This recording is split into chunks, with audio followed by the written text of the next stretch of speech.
यो जापानको टोकियो स्थित ओकुतामा ड्याम हो है। हेर्दाखेरि यति सानो देखिन्छ तर यसमा चाहिँ कति टेक्निकल कुराहरूमा प्राविधिक कुराहरूमा कति ध्यान दिएको छ। अनि त्यसपछि चाहिँ वातावरणको चाहिँ यो जङ्गलको प्रिजर्भेसनमा कति धेरै ध्यान दिएको छ भन्ने कुराहरू यसमा हेर्न सकिन्छ।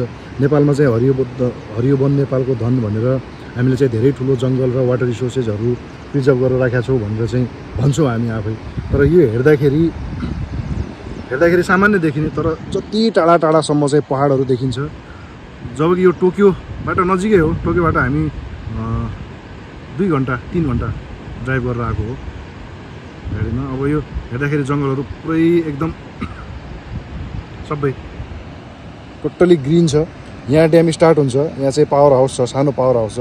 यति सानो कुराहरूमा ध्यान दिएको छ भनेपछि अब यो पावर हाउसको छेउमा यहाँनिर सायद यहाँ बिजुली निकाल्ने इक्विपमेन्टहरू यहाँ सेट गरेको छ।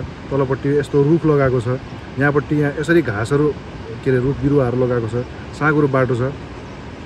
यतापट्टि यस्तो घाँस रोपेर चाहिँ त्यस्तो एकदम सुन्दर देखाएको छ हैन। कुनै कुरा पनि अधुरो छोडेको छैन। अब यहाँ यस्तो राम्रो तरिकाले घाँस रोपेको छ।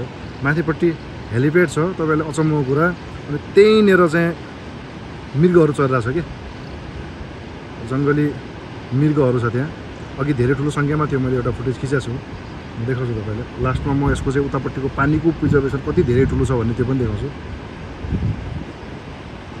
अनि यसमा चाहिँ प्राविधिक रूपमा चाहिँ यति हाइटबाट म खिचिराखेको छु।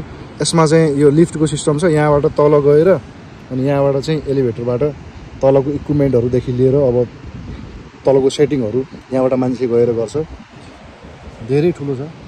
स्प्यारोजहरू पनि देखेँ मैले यहाँ पहिलोचोटि जापान आएर स्प्यारोजहरू देखेँ।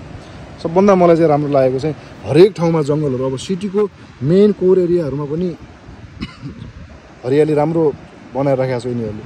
अब यो खोला सुरु हुन्छ अनि जहाँनिर ढुङ्गा सकिन्छ त्यहीँबाट जङ्गल सुरु हुन्छ। अनि यसको चाहिँ अब पानीको प्रिजर्भेसन कति राम्रो छ भनेपछि म देखाउँछु तपाईँलाई। यो चाहिँ पानीको सञ्चिति हो। यहाँबाट तलपट्टि यताबाट चाहिँ त्यो साइडतिर पानी गएको हो।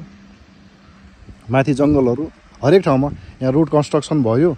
कन्स्ट्रक्सन भइसकेपछि चाहिँ यसरी माटो नबगोस् भनेर सामान्य कुराहरू हुन्। धेरै ठुलो टेक्नोलोजी पनि होइन। तर चाहिँ हाम्रो देशमा यो कहीँ गरेको देखिँदैन।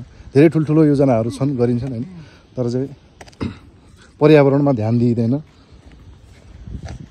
यस्तो सुन्दर